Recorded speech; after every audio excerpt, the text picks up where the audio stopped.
Good morning class. पीछे के lecture में हमने चैप्टर नंबर 4 को पढ़ा था, उसकी कुछ एक टर्म हमने वहां पे की थी। इस वीडियो में हम कुछ और टर्म चैप्टर नंबर 4 से उठाएंगे, उनको हम लोग करना स्टार्ट करेंगे। पिछली बार की तरह सेम इस वीडियो पे भी मैंने कुछ एक हेडिंग्स लिखी हैं जिनको हम इस वीडियो के अंदर डिस्कस करेंगे। पीछे का अगर हम रिवाइज करें तो पीछे के वीडियो में हमने किया है रिप्रोडक्शन क्या होता है, टाइप ऑफ रिप्रोडक्शन क्या क्या है, सेक्सुअल, एसेक्सुअल। इसके बाद फर्टिलाइजेशन क्या होता है, टाइप्स ऑफ फर्टिलाइजेशन क्या था, इंटरनल, एक्सटर्नल। इसके बाद आईवीएफ प्रोसेस के बारे में हमने पढ़ा था। ओविपेरस एनिमल्स क्या होते हैं, विविपेरस एनिमल्स क्या होते हैं, उन सब के बारे में हमने पढ़ा था। अभी हम लोग फर्टिलाइजेशन और चाइल्ड बर्थ के बीच की जो प्रोसेस होती हैं वो किस तरीके से होती हैं, कैसे होती हैं, उन सब के बारे में हम लोग पढ़ेंगे। तो फर्स्ट ऑफ ऑल मैं आपको फिर से रिमाइंड करवा रहा हूं, फर्टिलाइजेशन होता क्या है। तो फर्टिलाइजेशन एक प्रोसेस होती है of fusion of male and female gametes, यानी कि जब स्पर्म और एग दोनों आपस में मिलते हैं तो उस प्रोसेस को हम लोग क्या बोलते हैं, फर्टिलाइजेशन बोलते हैं। अभी इसके बाद फर्टिलाइजेशन हुआ है, फीमेल बॉडी के अंदर में होता है, सेक्सुअल रिप्रोडक्शन के अंदर ये।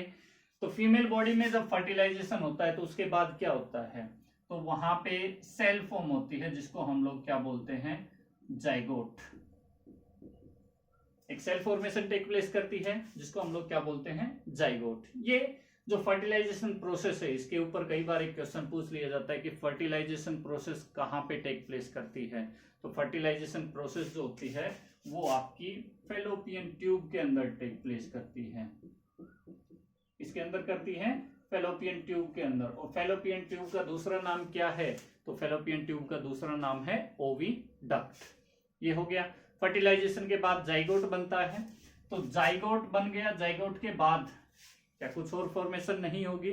तो जाइगोट आपका सिंगल सेल में होता है, फिर वो जो सिंगल सेल है वो फर्दर डेवलप होगी और ब्रेक होते हुए जाएगी।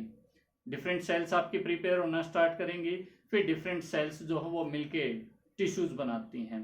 और ये टिश्यू फॉर्मेशन की जो आपकी प्रोसेस होती है या जो स्टेप होता है जिसमें टिश्यू फॉर्मेशन टेक प्लेस करती है उसको हम लोग क्या बोलेंगे, फिर एम्ब्रो। एम्ब्रो की फॉर्मेशन होती है। एम्ब्रो के बाद एक प्रोसेस आती है जिसको हम लोग बोलते हैं फोएटस। फोएटस में क्या होता है, फोएटस वो स्टेप होती है, वो टाइम होता है जिस टाइम पे एम्ब्रो डेवलप होना स्टार्ट होता है।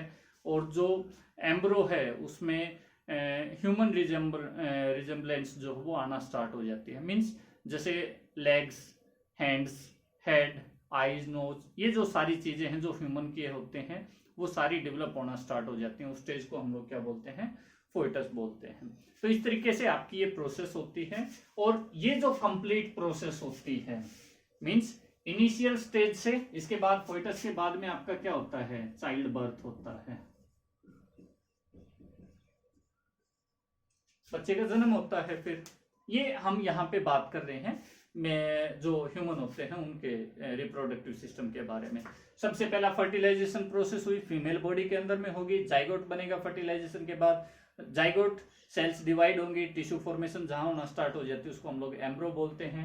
जब ह्यूमन की तरीके से जब आपका जो एम्ब्रो वो डेवलप होना स्टार्ट होता है उसको हम लोग फोएटस बोलते हैं। और उसके बाद आप लोगों का क्या होता है, चाइल्ड बर्थ जो वो टेक प्लेस करता है। ये जो प्रोसेस है कंप्लीट फर्टिलाइजेशन से लेके चाइल्ड बर्थ तक, इसको हम लोग बोलते हैं गेस्टेशन।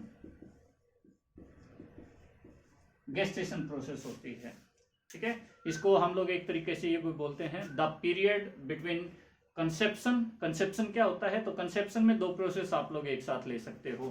फर्स्ट फर्टिलाइजेशन उसके अंदर हो सकती है, दूसरा होता है यूट्रस के अंदर इम्प्लीमेंटेशन हो जाना। यूट्रस के अंदर आपका एम्ब्रो जब इम्प्लीमेंट हो जाता है तो उसको भी हम लोग कंसेप्शन के अंदर इंक्लूड कर सकते हैं, या इन दोनों प्रोसेसेस को भी हम कंसेप्शन के अंदर ले सकते हैं। कंसेप्शन आपकी बायोलॉजिकल प्रोसेस हो गई है जो स्टार्टिंग पॉइंट होती है प्रेगनेंसी का, जहां से प्रेगनेंसी को ये माना जाता है कि प्रेगनेंसी स्टार्ट हो गई है, वो आपका क्या कहलाता है, कंसेप्शन। तो प्रेगनेंसी से लेके बच्चे के बर्थ तक का जो टाइम पीरियड होता है उसको हम लोग क्या बोलते हैं, गेस्टेशन। और ह्यूमन के अंदर जो गेस्टेशन पीरियड होता है वो लगभग अबाउट 40 वीक्स, 40 वीक के आसपास में आपका जो गेस्टेशन पीरियड होता है वो मेल्स जो ह्यूमन होता है उसके अंदर होता है। ओके, इसके बाद में आपका जो नेक्स्ट आता है वो है डायरेक्ट एंड इनडायरेक्ट डेवलपमेंट्स। तो डायरेक्ट डेवलपमेंट क्या होती है? डायरेक्ट डेवलपमेंट होती है एक जो ऑर्गेनिज्म है उससे जो उसका ऑफस्प्रिंग आ रहा है वो रिजेंबल करे अपने पेरेंट्स के साथ में, तो वो होती है आपकी डायरेक्ट डेवलपमेंट। इनडायरेक्ट डेवलपमेंट होती है वो डेवलपमेंट जब ऑर्गेनिज्म से जब उसका ऑफस्प्रिंग आ रहा है, यानी कि पेरेंट और उसका बच्चा स्टार्टिंग में रिजेंबल ना करें, एक दूसरे से मेल ना खाते हों, तो वो आप लोगों का क्या होता है? Indirect development. अभी ये कैसे कहां से होती है? तो फॉर एग्जांपल डायरेक्ट डेवलपमेंट कहां होती है आपकी, मैं बता देता हूं। ह्यूमंस के अंदर में डायरेक्ट डेवलपमेंट होती है, मींस पेरेंट्स हैं, बच्चा हुआ, वो बच्चा उन पेरेंट्स से मैच करता है, वो डायरेक्ट डेवलपमेंट हो गई, रिजेंबल होता है उनके बीच में। इनडायरेक्ट डेवलपमेंट किसके अंदर होती है? तो आपका एग्जांपल जो अच्छा है वो है आपका फ्रॉग का, मेंढक जो होता है, ठीक है। मेंढक एक्चुअल में जो होते हैं, और जो बेबी मेंढक जिसको हम लोग टेडपोल बोलते हैं, ठीक है, तो वो आप लोगों के क्या होते हैं? एक दूसरे से रिजेंबल नहीं करते हैं स्टार्टिंग में, विद रिस्पेक्ट टू टाइम वो क्या करेंगे? रिजेंबल करना स्टार्ट करते हैं। ओके, इसी प्रोसेस को हम लोग क्या बोलते हैं? मेटामॉर्फोसिस बोलते हैं।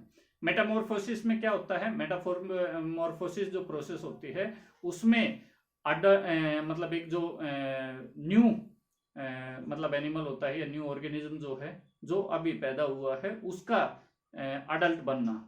इनडायरेक्ट डेवलपमेंट के अंदर में एक न्यू ऑर्गेनिज्म का अडल्ट ऑर्गेनिज्म के साथ में, मतलब जो वो प्रोसेस होती है जिसमें वो वो प्रोसेस जो टेक प्लेस करती है उसको हम लोग क्या बोलते हैं? मेटामॉर्फोसिस प्रोसेस जो है वो बोलते हैं। ये किसमें मेटामॉर्फोसिस जो प्रोसेस होती है वो किसके अंदर होती है? तो वो आप लोगों की होती है इनडायरेक्ट डेवलपमेंट के अंदर में आप लोगों की ये प्रोसेस होती है। ओके, अभी हम मैंने आपको डायरेक्ट और इनडायरेक्ट डेवलपमेंट जो है वो पहले बता दिया है, क्योंकि जो टर्म्स थी उनके साथ में ये फिक्स हो रहा था आपका। अभी हम लोग बात कर लेते हैं कंसेप्शन एंड चाइल्ड बर्थ के बारे में। तो जो कंसेप्शन है and child birth,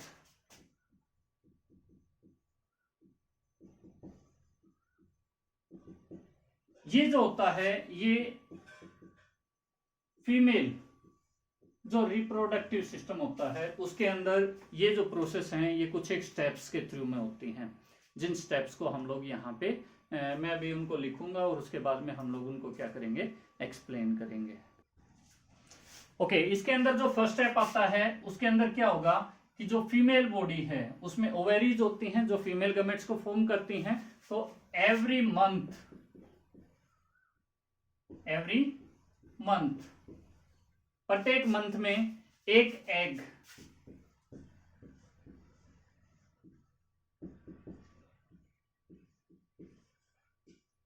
is released by ovaries. Ovaries के द्वारा क्या है? एक एग जो है वो प्रत्येक मंथ जो फीमेल बॉडी के अंदर में रिलीज किया जाता है। इसके बाद जो सेकंड स्टेप होगा स्पर्म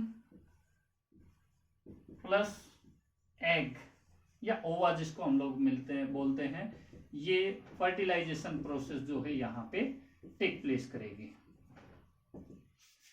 ठीक है, सेकंड स्टेप में क्या हो गया? फर्स्ट में तो क्या है, फीमेल के अंदर जो है एवरी मंथ जो ओवेरीज होती हैं, 2 ओवेरीज होती हैं, लेकिन एक एग जो है वो मैच्योर होता है और रिलीज किया जाता है फेलोपियन ट्यूब के थ्रू, वो आएगा। अभी फेलोपियन ट्यूब के अंदर में क्या होगा? मेल स्पर्म अगर इंजेक्ट हुआ है फीमेल बॉडी के अंदर में तो स्पर्म जाएगा फेलोपियन ट्यूब में, जो एग है उसके साथ वो एक दूसरे के साथ कांटेक्ट में आएंगे। वो प्रोसेस आपकी क्या कहलाती है? फर्टिलाइजेशन की प्रोसेस आपकी कहलाती है। इसके बाद फर्टिलाइजेशन होने के बाद में आपका जो थर्ड स्टेप आता है, फर्टिलाइजेशन के बाद में सेल डिवीजन होगा। क्या होगा? सेल डिवीजन होगा, मींस एम्ब्रो बनना स्टार्ट होता है। जब फर्टिलाइजेशन होता है तो वहां पे आप लोगों का क्या बनता है? जाइगोट की फॉर्मेशन होती है। फिर सेल का डिवीजन होगा, फर्दर टिश्यू फॉर्म जो है आप लोगों की लेगा, उसको हम लोग क्या बोलते हैं? एम्ब्रो बोलते हैं। इसके बाद फोर्थ स्टेप जो आता है आप लोगों का वो क्या आता है?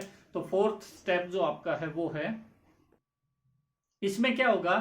फोर्थ स्टेप में आपका ये जो सेल डिवीजन जो एम्ब्रो आप लोगों का बना है, ये एम्ब्रो मूव करेगा move to uterus and get implanted in the uterus. इस प्रोसेस को हम लोग क्या बोलते हैं? तो इस प्रोसेस को हम लोग बोलते हैं कंसेप्शन। और मैंने आपको पहले बताया conception is the starting of pregnancy. Pregnancy की जो स्टार्टिंग होती है उसमें हम लोग क्या इंक्लूड करते हैं? कंसेप्शन को इंक्लूड करते हैं। इसके बाद में आप लोगों का सेम वही हो जाएगा। 5th पॉइंट में अगर हम लोग डालते हैं, एम्ब्रो जो है वो यूट्रस के अंदर आपका डेवलप होगा और फोइटस बनेगा। फोइटस जो है वोम के अंदर उसको न्यूट्रिशन वगैरह मिलेंगे और उसके बाद में लास्ट क्या हो जाएगा? तो यहाँ पे हम लोग लिख सकते हैं एम्ब्रो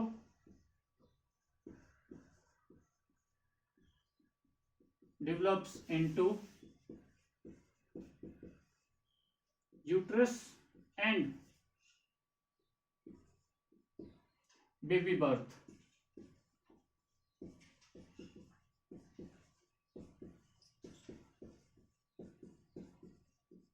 और यहां से जो है वो बेबी बर्थ जो वो आप लोगों का हो जाएगा। ये पूरी प्रोसेस है। गेस्टेशन पीरियड हम इसको बोल सकते हैं। और इस पूरी प्रोसेस में लगभग जो ह्यूमन जो होते हैं उनके अंदर 40 वीक्स का जो है टाइम लगता है। नेक्स्ट जो अपना स्टेप है, नेक्स्ट जो अपनी हेडिंग है वो है अबाउट ट्विंस। ट्विंस दो टाइप के होते हैं। फर्स्ट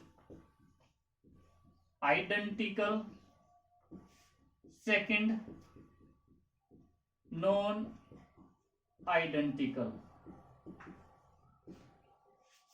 ट्विंस दो तरीके के होंगे, एक दूसरे के आइडेंटिकल होंगे बिल्कुल, और नॉन आइडेंटिकल मींस एक दूसरे से उनका चेहरा मिलता होगा और एक नहीं मिलता होगा। तो ये प्रोसेस किस तरीके से, ट्विंस फॉर्मेशन किस तरीके से होती है उसके बारे में हम बात करेंगे। तो जैसा मैंने बताया फर्टिलाइजेशन प्रोसेस होती है। ओवेरीज एवरी मंथ 28 से 30 दिन के अंदर एक एग जो है वो फीमेल के अंदर रिलीज करते हैं। लेकिन कई बार ऐसा होता है कि ओवेरीज में 2 एग एक साथ मैच्योर हो जाते हैं और वो रिलीज भी होते हैं, और उन एग्स के साथ में 2 स्पर्म जाएंगे और वहां पे दोनों को फर्टिलाइज कर देंगे। तो इससे जो आपके ट्विंस बनते हैं वो आप लोगों के बनते हैं non identical twins. 2 egg 2 sperm, उनके साथ फर्टिलाइजेशन की प्रोसेस वहां पे होगी, उसके साथ फ्यूजन प्रोसेस वहां पे होगी, और उससे जो बनेंगे वो तो हो जाएंगे नॉन आइडेंटिकल ट्विंस हो जाएंगे। लेकिन आइडेंटिकल ट्विंस कब बनेंगे? तो आइडेंटिकल ट्विंस तब बनते हैं जब एक एग रिलीज हो और 2 स्पर्म उसके साथ में फर्टिलाइज हो जाएं। फिर उसमें क्या होगा, वो जो सेल है वो ब्रेक होगी और 2 ट्विन, एक मतलब ट्विन की फॉर्मेशन जो हो वो वहां पे करते हैं, और वो कौन से होंगे आप लोगों के आइडेंटिकल ट्विंस जो हो फॉर्मेशन वहां पे होगी। इसके बाद नेक्स्ट जो अपना लास्ट हेडिंग जो बचती है वो है टाइप्स ऑफ एसेक्सुअल रिप्रोडक्शन। तो एसेक्सुअल रिप्रोडक्शन जो हमने पढ़ा था, एसेक्सुअल रिप्रोडक्शन, इसकी 2 मेन चीजें आपके लेवल के हिसाब से आप लोग याद रखिएगा। फर्स्ट ऑफ ऑल इसके अंदर सिंगल पेरेंट होता है, और यहां पे ये तो फर्स्ट है। सेकंड, नो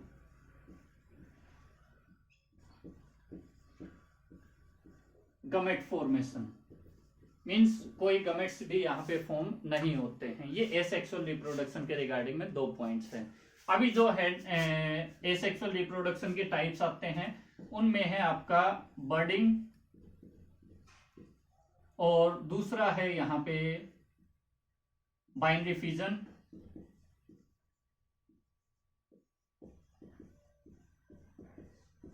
और जो थर्ड है वो है क्लोनिंग।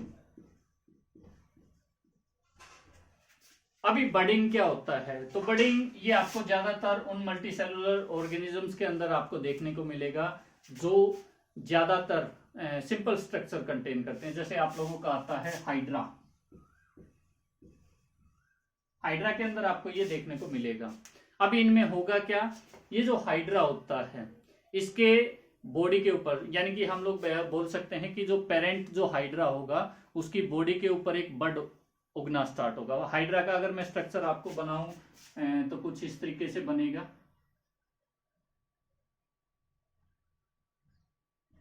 ये हाइड्रा, इसमें इस तरीके से होगा हाइड्रा। स्टार्टिंग में इसकी बॉडी के ऊपर एक बड उगना स्टार्ट होगा इस तरीके से। टाइम के विद रिस्पेक्ट ये जो बड है ये इंक्रीज होते हुए चला जाएगा। एक टाइम ऐसा आएगा जब ये यहां से क्या होगा, कट जाएगा, टूट जाएगा, कट जाएगा, और उसके बाद यहाँ पे ये बड हटके और दो हाइड्रा की फॉर्मेशन होती है। तो ये जो प्रोसेस होती है इसको हम लोग क्या बोलते हैं, बडिंग प्रोसेस बोलते हैं। बडिंग प्रोसेस सिंपल है, एक बर्ड यहाँ पे आपका स्टार्ट होगा, फिर वो बर्ड आहिस्ता आहिस्ता डेवलप होगा, एक टाइम पे वो बर्ड रिमूव हो जाएगा, कट हो जाएगा, अपना जो पेरेंट जो ऑर्गेनिज्म है या पेरेंट हाइड्रा जो उससे अलग हो जाएगा और न्यू हाइड्रा के अंदर वो ग्रो करना स्टार्ट कर देगा। इसके बाद एक जो नेक्स्ट आता है वो है आपका बाइनरी फ्यूजन। तो बाइनरी फ्यूजन आपको देखने को मिलेगा अमीबा के अंदर। अमीबा के अंदर आपको देखने को मिलेगा। अमीबा का कोई स्ट्रक्चर यहाँ पे होता नहीं है, इसको हम लोग एक अमीबा बोल सकते हैं। ये सिंगल सेल का ऑर्गेनिज्म होता है। आहिस्ता आहिस्ता क्या होगा, इसकी बॉडी एक जगह से, इसको मैं थोड़ा चेंज करता हूं एक बार, कुछ इस तरीके से है।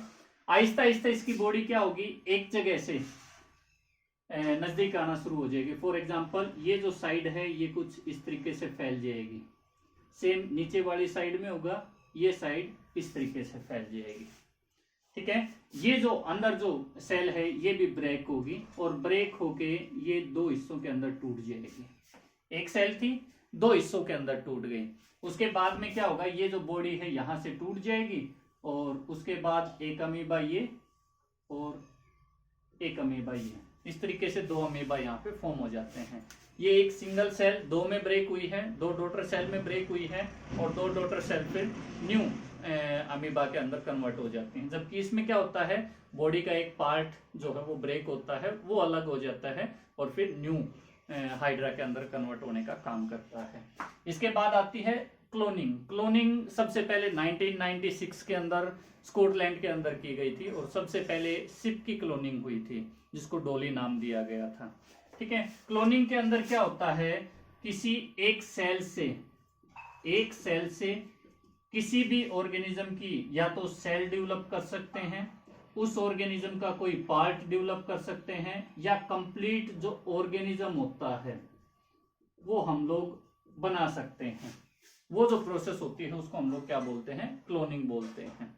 मीन्स क्या हुआ है, एक सेल हमने किसी ऑर्गेनिज्म का लिया, उस सेल से क्लोनिंग प्रोसेस के थ्रू हम लोग एक सेल तैयार कर सकते हैं, दूसरी सेल तैयार कर सकते हैं, या फिर उसकी बॉडी का कोई पार्ट तैयार कर सकते हैं, या फिर पूरा का पूरा ऑर्गेनिज्म हम लोग तैयार कर सकते हैं। तो यहाँ पे ये अपना लेक्चर खत्म हुआ है। होप कि आपको पसंद आएगा। आप लोगों को मैंने जो चीजें समझाई हूँ वो आपको समझ में आई होंगी। अगर आपको कोई प्रॉब्लम है तो आप लोग मुझसे पूछ सकते हैं। Thank you, have a nice day.